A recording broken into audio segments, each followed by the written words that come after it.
আসসালামু আলাইকুম প্রিয় কর্মচারী ভাইরা। আজ একটা বিরাট ঘটনা ঘটে গেছে। অর্থাৎ গতকাল বুধবার 10ই ডিসেম্বর ছিল 2025। পে স্কেল আগে নাকি সচিবালয় কর্মচারীদের ভাতা আগে, এটা এখন টপ অফ দ্য কান্ট্রি এবং সরকারি কর্মচারীদের জন্য বড় একটা মেসেজ বা বার্তা।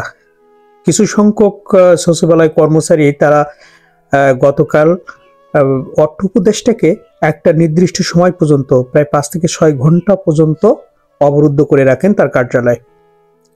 অবরুদ্ধ করার কারণ পরবর্তীতে জানা যায় যে তাকে অবরুদ্ধ করে রাখা হয়েছে সচিবালয় কর্মচারীদের 20% ভাতা নিশ্চিত করার জন্য।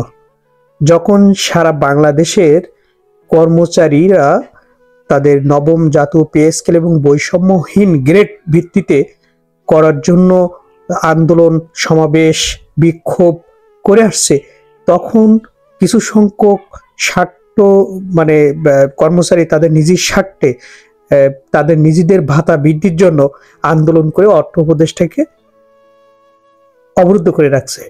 এটা আমার দৃষ্টিতে খারাপ, কারণ যখন নবম জাতীয় পে স্কেল বৈষম্যহীনভাবে প্রকাশ করা হবে তখন সকল রকমের সুবিধাও পাওয়া যাবে এবং এই সকল বৈষম্য থেকে বেরিয়ে আসলে সবার সুবিধা হবে, সকল কর্মচারীর সুবিধা হবে। সকল কর্মচারীর সুবিধা না দেখে গুটি কয়েক বা কিছু সংখ্যক কর্মচারীর সুবিধার জন্য 20% হারে যে ভাতা দাবি করে সচিবালয়ে অর্থ উপদেষ্টাকে অবরুদ্ধ করে রাখা হয়েছে তার কার্যালয়ে, এটা খুবই খারাপ।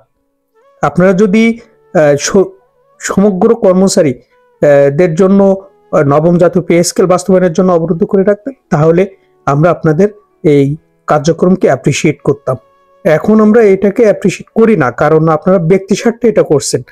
আর সরকারি দাবি আদায় ঐক্য পরিষদের যিনি সভাপতি আছেন বা প্রধান আছেন বাদিউল কবির ভাই, আমি আপনার প্রতি সম্পূর্ণ শ্রদ্ধা রেখে এটুকু বলতে চাই যে আপনি সবার জন্য লড়তেছেন, সকল সরকারি কর্মচারীদের জন্য লড়েন, সেটাই হবে ভালো। আগে পে স্কেল, আগে কোনো ভাতা নয়, পে স্কেল বাস্তবায়ন হলে সবকিছু পাওয়া যাবে।